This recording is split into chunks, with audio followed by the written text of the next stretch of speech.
ഒരു പ്രാവശ്യം കൂടി ദൈവത്തിന് സ്തോത്രം ചെയ്യാം. കഴിഞ്ഞ 2 ദിവസമായി അനുഗ്രഹകരമായ കൺവെൻഷൻ ഇവിടെ നടത്തുവാൻ ദൈവമായ കർത്താവ് സഹായിച്ചു. അതിനോടുള്ള ബന്ധത്തിൽ തന്നെ നിങ്ങളിവിടെ ഒരു ഗെറ്റ് ടുഗദർ നടത്തുന്നത് വളരെ സന്തോഷമായി തോന്നി. ഇതിപ്പോൾ വളരെ മനോഹരമാക്കിയിരിക്കുകയാണ്. ഞങ്ങൾ പ്രാരംഭകാലങ്ങളിലൊക്കെ ആണെങ്കിൽ ഇങ്ങനെ ബലൂണൊക്കെ കെട്ടി തൂക്കിയാൽ അപ്പച്ചന്മാർ വഴക്ക് പറയുമായിരുന്നു. പക്ഷേ നിങ്ങളുടെ സെൻട്രൽ പാസ്റ്റർ അങ്ങനെ പറയാത്തത് കൊണ്ട് നിങ്ങൾ പ്രത്യേകം സ്തോത്രം ചെയ്യണം. കാരണം ഇതൊക്കെ അധികപ്പറ്റാണെന്നാണ് അവരുടെ ഒക്കെ പ്രായമുള്ള ആളുകളുടെ ചിന്ത.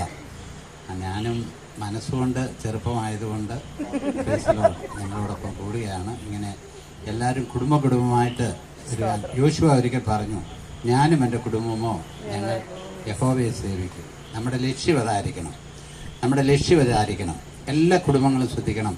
നിങ്ങളുടെ കുടുംബത്തിൽ കുടുംബ പ്രാർത്ഥന വേണം. കുടുംബത്തിൽ എന്ത് വേണം? ഒന്നിച്ചുള്ള പ്രാർത്ഥന. അത് രാവിലെയും വേണം, വൈകിട്ടും വേണം. എങ്കിലേ കുടുംബം അനുഗ്രഹിക്കപ്പെടത്തുള്ളൂ. ഭയങ്കര തിരക്കാണ് ഓരോരുത്തർക്ക്. അപ്പോൾ എത്ര തിരക്കുണ്ടെങ്കിലും ഒന്നിച്ച ഒരു പ്രാർത്ഥന, അതിനുവേണ്ടി സമയം കണ്ടെത്തണം.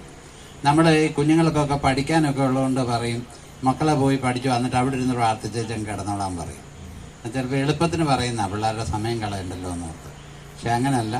കുടുംബമായിട്ട് സ്തോത്രം പ്രാർത്ഥിക്കുക. അത് മാത്രമല്ല, കുടുംബമായിട്ട് നിങ്ങൾ ഒന്നിച്ചിരിക്കുമ്പോൾ നിങ്ങളുടെ കാര്യങ്ങളൊക്കെ ഒന്ന് ഷെയർ ചെയ്യണം. പിള്ളേരും കാര്യങ്ങളൊക്കെ എന്ത് ചെയ്യണം?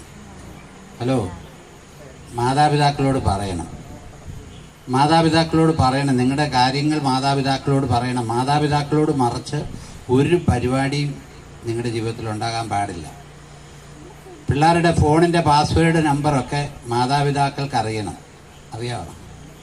അമ്മയ്ക്കറിയാമോ? Okay, praise the lord, hallelujah. പിള്ളേരുടെ ഫോണിൻ്റെ പാസ്വേഡ് നമ്പർ ഒന്നും ഹൈഡ് ചെയ്യാൻ പാടില്ല. ഒന്നും മാതാപിതാക്കളെ മറച്ച് ചെയ്യാൻ പാടില്ല. എല്ലാ കാര്യവും ഈ മാതാപിതാക്കളെ മറച്ച് എന്തെങ്കിലും കാര്യം ചെയ്യുന്നുണ്ടെങ്കിൽ അതിനകത്ത് ഒരു വഴിവിട്ട പോക്കുണ്ട്. ഞാൻ പറഞ്ഞാൽ അങ്ങനെ പറയാൻ പറ്റുള്ളൂ. മാതാപിതാക്കളെ മറയ്ക്കുക, ഭാര്യയെ മറയ്ക്കുക, ഭർത്താവിനെ മറയ്ക്കുക, അങ്ങനെ ആയാൽ അതിനകത്ത് ഒരു ഫ്രിക്ഷനുണ്ട്. അപ്പോൾ അതുകൊണ്ട് അങ്ങനെ നമ്മുടെ ജീവിതത്തിൽ ഉണ്ടാകാൻ പാടില്ല. അപ്പോൾ കുടുംബമായിട്ടിരുന്ന് കഴിഞ്ഞേച്ച് നമ്മൾ ഇച്ചിരി നമ്മുടെ നാടൻ ഭാഷ പറഞ്ഞാൽ വൈകുന്നേരമൊക്കെ പ്രാർത്ഥന കഴിഞ്ഞ് ഒരു അല്പനേരം സ്വറ പറഞ്ഞിരിക്കണം. അങ്ങനത്തെ വാക്ക് കേട്ടിട്ടുണ്ടോ? കേട്ടിട്ടില്ലായിരിക്കും. എന്ന് വെച്ചാൽ ഇത് കൊച്ചു വർത്തമാനം. അത് പറഞ്ഞാൽ ഓരോ നാട്ടിൽ, ഞാൻ പല നാട്ടിൽ താമസിച്ചിട്ടുള്ളതുകൊണ്ട് പല നാട്ടിലെ ഭാഷയുണ്ട്. അപ്പോൾ ഒരു കൊച്ചു വർത്തമാനം പറയാൻ എന്ത് ചെയ്യണം? സമയം കണ്ടെത്തണം. നിങ്ങൾ ഇത് ബോറടിക്കുകയാണ്. കൊച്ചു വർത്തമാനം പറയാൻ സമയം എടുക്കണം. ഈ കൊച്ചു വർത്തമാനം പറയുന്ന വീട്ടുകളിലുണ്ടല്ലോ, വേറെ ഒരു കുഴപ്പവും ഉണ്ടാകത്തില്ല. എല്ലാം അവരുടെ വേദനയും പറയും, പ്രയാസവും പറയും, ബുദ്ധിമുട്ടും പറയും. ഹല്ലേലൂയ. ഇളം തലമുറയോട് എനിക്ക് ഓർപ്പിക്കാനുണ്ട് ഉള്ള കാര്യം, കുടുംബമായിട്ട് ബന്ധപ്പെട്ടിരിക്കാൻ നിങ്ങൾക്ക് എന്ത് കാര്യവും മാതാപിതാക്കളോട് ഷെയർ ചെയ്യാം. ഞാനിപ്പോൾ ശുശ്രൂഷയിൽ ഒത്തിരി വർഷം പഴക്കമായി.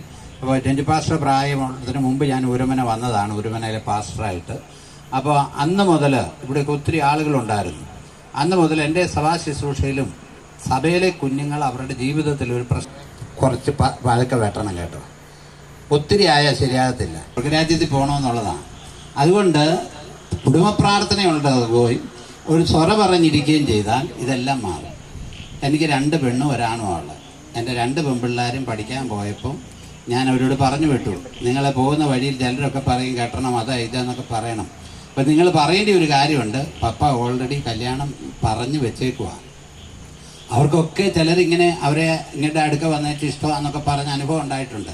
അപ്പം തന്നെ വീട്ടിലോട്ട് വിളിച്ചു പറഞ്ഞു. അപ്പോൾ എന്തൊരു സമാധാനമുണ്ട്. അപ്പം തന്നെ വീട്ടിലോട്ട് വിളിച്ചു പറഞ്ഞു.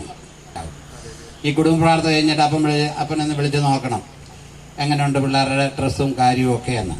അപ്പോൾ കുടുംബ പ്രാർത്ഥന ഉണ്ടാകണം. അപ്പനും അമ്മയൊക്കെയോടും സ്വാതന്ത്ര്യത്തോടെ പിള്ളേർക്ക് പറയാനുള്ള സ്വാതന്ത്ര്യം ഉണ്ടാകണം. അവരുടെ ജീവിതത്തിൽ ഏതെങ്കിലും ഒരു കാര്യം വന്നാൽ അവർ അയൽവക്കക്കാരോടല്ല പറയേണ്ടത്, നമ്മളോട് പറയണം. നമ്മൾ അവരുടെ ഒരു റെഫ്യൂജ്, നമ്മൾ അവരുടെ ഒരു സങ്കേതം, അവരുടെ ഒരു ഉറപ്പായിട്ട് അവിടെ ഇരുന്ന് കഴിഞ്ഞാലുണ്ടല്ലോ അവർക്ക് അനുഗ്രഹമായി തീരും. നിങ്ങൾ അങ്ങനെ ചെയ്യുമെന്ന് വിശ്വസിക്കുന്നു. അതുപോലെ മാത്രമല്ല, നല്ലപോലെ പഠിക്കണം. പിള്ളേരൊന്ന് ശ്രദ്ധിച്ചേ, നല്ലപോലെ നിങ്ങൾ എന്ത് ചെയ്യണം? നിങ്ങളുടെ മാതാപിതാക്കൾ അതുപോലെ കഷ്ടപ്പെടുന്നുണ്ട് നിങ്ങൾക്ക് വേണ്ടി. പിതാവേ, ഈ ഉരമന ഹെബ്രോൺ സഭയുടെ ഫാമിലി സെമിനാറിനായി സ്തോത്രം. ഇങ്ങനെ ഒരു താല്പര്യം നിന്റെ ദാസനും കുടുംബത്തിനും ഇവിടെയുള്ള ദൈവമക്കൾക്കും കൊടുത്തതോർത്ത് സ്തോത്രം. നീ അവരെ അനുഗ്രഹിക്കണമേ. ഈ കുടുംബത്തെ കർത്താവേ, പിതാവിൻ്റെയും പുത്രൻ്റെയും പരിശുദ്ധാത്മാവിൻ്റെയും നാമത്തിൽ എല്ലാ കുടുംബങ്ങളെയും ഞങ്ങൾ അനുഗ്രഹിച്ച് പ്രാർത്ഥിക്കുന്ന കർത്താവേ, ഞങ്ങളുടെ കുഞ്ഞുങ്ങൾ ഒരു അനുഗ്രഹമായി തീരുവാൻ ഇടയാകണമേ. അവർ ഞങ്ങൾക്ക് മാതാപിതാക്കൾക്ക് ഒരു അനുഗ്രഹമായിരിക്കാൻ ഇടയാകണമേ. കർത്താവെ, ദൈവസഭയ്ക്ക് ഒരു അനുഗ്രഹമായിരിക്കാൻ ഇടയാകണമേ. നിന്റെ ദാസനൊരു അനുഗ്രഹമായിരിക്കാൻ ഇടയാകണമേ. കർത്താവെ, ഒരു പ്രാവശ്യം കൂടെ ഊരമന സഭയെ പിതാവിൻ്റെയും പുത്രൻ്റെയും പരിശുദ്ധാത്മാവിൻ്റെയും നാമത്തിൽ ഞാൻ അനുഗ്രഹിച്ച് പ്രാർത്ഥിക്കുന്ന കർത്താവെ, ആടുകളെ പോലെ ആത്മാക്കളെ വർദ്ധിപ്പിച്ചിരുന്ന ദൈവമേ, കർത്താവെ, നീ അടിന് തന്ന ദർശനത്തിനായി സ്തോത്രം. ഈ ജനത്തെ നാളുകൾക്ക് മുമ്പ് തിരുമേനി അടിനെ കാണിച്ചു തോർത്ത സ്തോത്രം. ഇനി അനേകർ കടന്നു വരുവാനുണ്ടല്ലോ കർത്താവെ, അവരെയും കൂട്ടി വരുത്തണമേ. ഞങ്ങളുടെ കുഞ്ഞുങ്ങളെല്ലാം ഓർത്ത് പ്രാർത്ഥിക്കുന്നവർ ദൈവത്താൽ അനുഗ്രഹിക്കപ്പെടട്ടെ കർത്താവെ. ഒരു പ്രാവശ്യം നിന്റെ കരങ്ങളിലേക്ക് ഏൽപ്പിക്കുന്നു. യേശുവിൻ നാമത്തിൽ അപേക്ഷിക്കുന്നു. കൃപയോടെ കേൾക്കണം പിതാവേ. Thank you.